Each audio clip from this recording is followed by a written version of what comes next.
Hello and welcome to my cooking channel Ashwini Tarcar's Cookbook. Let's get started with today's recipe. We will make two types of Pongal today. This is a Sankranti special dish. Let's see how to make it. Take 1 cup rice. I have taken the Sona Masuri small grain variety and half cup moong dal. Wash it twice. If you want, you can soak it for some time, but I have not soaked. I add 6 cups of water. We will pressure cook this because we want it very mushy. I have added 4 times the quantity of rice and dal together. Add few drops of oil and pressure cook for 5 to 6 whistles. After the pressure releases, you check if it is cooked and add salt. Mix well. Now we will give a tadka to this.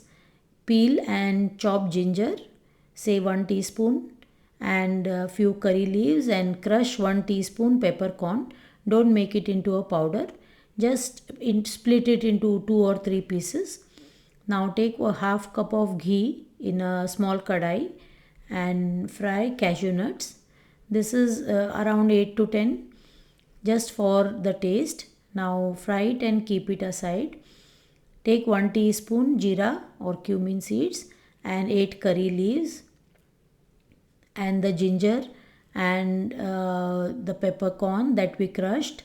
Add it to this and add the tadka to the pongal. There is no need to cook again. This is ready to serve. Now add the cashew nuts for topping. Save some for the decor once you plate it. Now this is ready to serve. You can serve it with chutney, green chutney or white chutney, coconut chutney of your choice.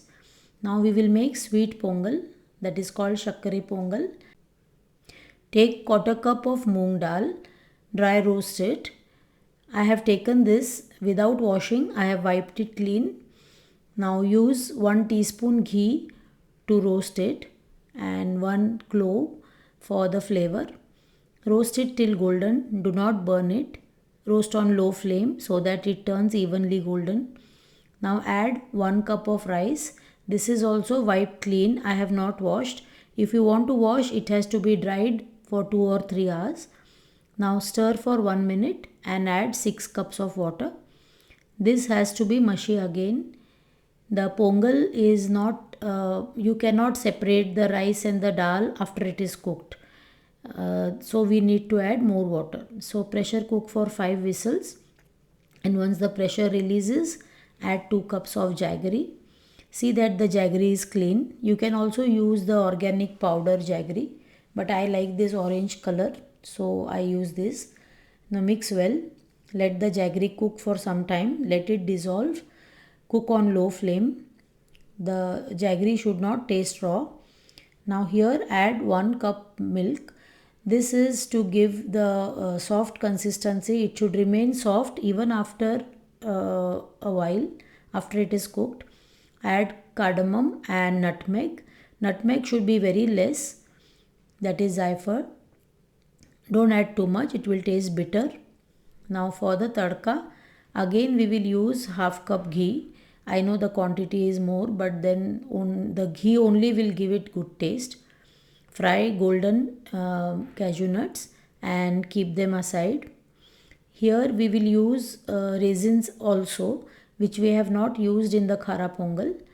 Now fry it, but don't burn them. They burn easily. So this is a quick process. And add the raisins. Keep some aside for the decor and pour into the pongal. Mix the ghee. Add the cashew nuts also. Now this is ready to serve. This will remain good in the fridge for 3-4 days without any problem. And this is highly nutritious, so you can have it, though there is lot of ghee. It is good to have in winter season. Now serve it, the Khara Pongal and the Sweet Pongal this Sankranti. You can make chutney to serve with the Pongal. And happy Sankranti and happy Pongal. Thank you for watching. Please subscribe, like and share my recipe. with somebody who loves cooking. See you in the next video.